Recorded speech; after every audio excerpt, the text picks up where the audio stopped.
Also, then, well, we'll just go over to the main event.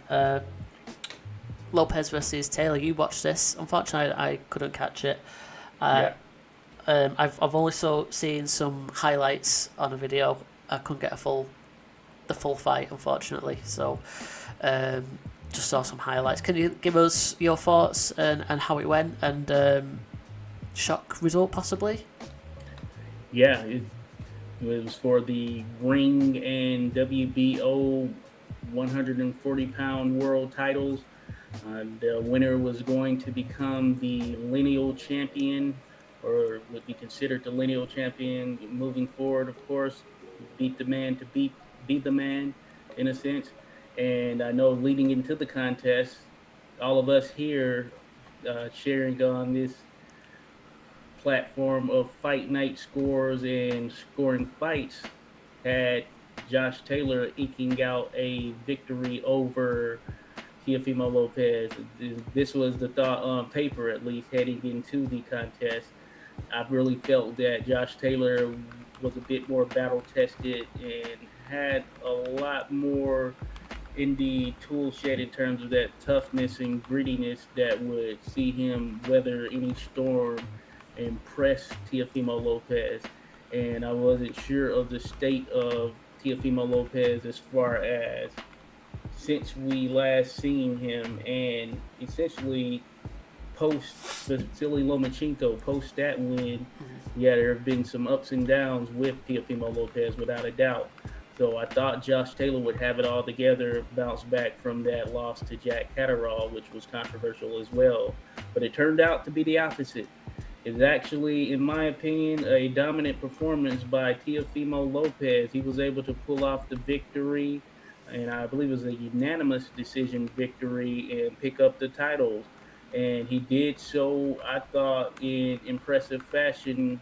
And we saw a version of Teofimo Lopez that was similar to that which we had become accustomed to seeing when he fought Lomachenko, when he was knocking out guys prior to that. This explosive, athletic version of Teofimo Lopez, who was feeling good in the ring and was looking like he had no doubts about the potential outcome. In the case of Josh Taylor, I saw a guy that was almost a lost soul in there. He had a great first 3 rounds, or at least those were probably the most competitive rounds of the bunch, the first 3 rounds. And there was some filling out that was going on. But that being said, I thought the size of Taylor was pretty apparent there at the beginning. And I thought that the way that he was pressing Teofimo Lopez in the first 3 rounds was going to be something he'd be able to keep up with all night. But it turned out that wasn't the case. And from there, Josh Taylor essentially faded, and it looked as though, in my opinion, he had no answer for what Teofimo Lopez was offering. Now, Josh Taylor has been in there with a number of styles, so I didn't think the fact that Teofimo Lopez, being this explosive fighter, more athletic fighter, would be something that he wouldn't have been able to overcome. But he was not able to overcome what Teofimo Lopez was able to do, offering up a number of shots from the outside that were explosive, like lunging in with hooks that were landing super clean. And Josh Taylor, he just seemingly couldn't find a second gear. And the story of the fight was him essentially chasing Teofimo Lopez around, and he was getting hit with clean big shots when he wasn't able to land anything of his own. And I just thought that it was a brilliant performance for Teofimo Lopez. He didn't back down. And for Josh Taylor, coming off the heels of that Jack Catterall loss, he's just in an interesting state. And I was talking about this with Boz on the podcast, the 86 Boxing version, Boxing Shit, when we were just over there.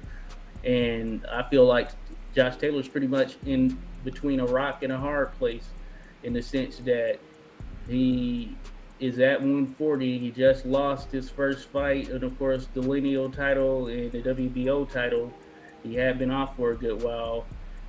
He probably struggles to make 140, and therefore 147 would be the next option. And him moving to 147 at this time is not going to be any easier, as we know there are a lot of tough dogs there at 147 pounds, and to think of him getting to title contention, it's just going to be tough for him to get there. So he's going to have to decide whether he's going to go up to 147 and take on these guys who are going to be tougher and harder punchers, or if he's going to stay at 140. If he's struggling with the weight, then that could be an issue. But 140 is getting an influx of competition as well. So very interesting spot for Josh Taylor. As for Teofimo Lopez, he's claimed he's retired, but I doubt it's true. But that being said, there's a full landscape of potential opponents for Teofimo Lopez. So he's back on top for the time being. At 140, he's right there in the mix. And I'm sure there are going to be a number of individuals calling him out.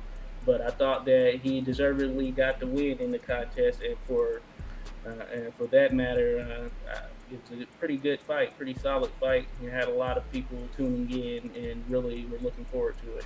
Even some casual fans, just given that it was on regular ESPN as opposed to us having to pay some pay-per-view costs again, which these streaming services are doing now. Well, that's good. Obviously, more eyes are better. So like I said, I only caught highlights. I did actually start watching a video of the whole fight, but then it must have got removed after a few rounds, so it stopped broadcasting. So I managed to see like the first 4 rounds, which are competitive, and then like I say, I ended up watching just a highlights video instead, and it seemed to be like, as the fight went on, it seemed to go more and more towards Lopez kind of being more dominant and stuff. So it sounds like it was a good display. We all picked Josh Taylor to win by points, and we was all wrong. And I think a lot of people were probably surprised and shocked by the display. And I guess it's a good result for Lopez. He's now the man at the weight division, and like you say, Taylor's got some decisions to make. So I just got up while you was talking there. I got up the combined scorecard on fight-score.com for that fight last night, because I noticed that there was some close scores by the officials there. So maybe they saw something a little bit more competitive than what the rest of the people scoring the fight did. So our fans scored it on average 117 to 112. That is with an even round in there. So, if you give that to Lopez, that's very interesting. 9-3. Very interesting. I didn't expect the judges to have it so close. That being said, you never know with the judges, so it's best to continue to put your stamp on the actual contest throughout. Even in the 12th round, you got to give it a go. I feel Teofimo won that 12th round as well. But certainly these judges having it closer is very interesting. So I had it 111-117 as well. 117, of course, being for Lopez. So I was on point with one of the judges, but I thought there were only probably 3 rounds you could offer up for Taylor in the contest. But, again, if we look at the judge analysis as well, we've got their average. If we take their round by round majority, winner would come to 116, 112 if you take the scores that way, and they were unanimous in 8 rounds and split in 4 of them, and in 10 out of the 12 rounds the judges and the fans had the same winner. And then also 8 out of 12 rounds where all the judges and the fans were unanimous in agreement for 8 out of 12 rounds. So that's 66.67%, which is, not too bad. Yeah. Fairly high. Pretty straightforward decision win. Not too much controversy about that. I guess maybe, a couple of close scorecards, but good result. It'd be interesting to see what both boys do going forward. Hopefully, we're not seeing the last of Lopez, because he's a great fighter to watch when he's in his rhythm and getting going. It'd be a shame if he decided to retire now, but I'm sure that won't be the case.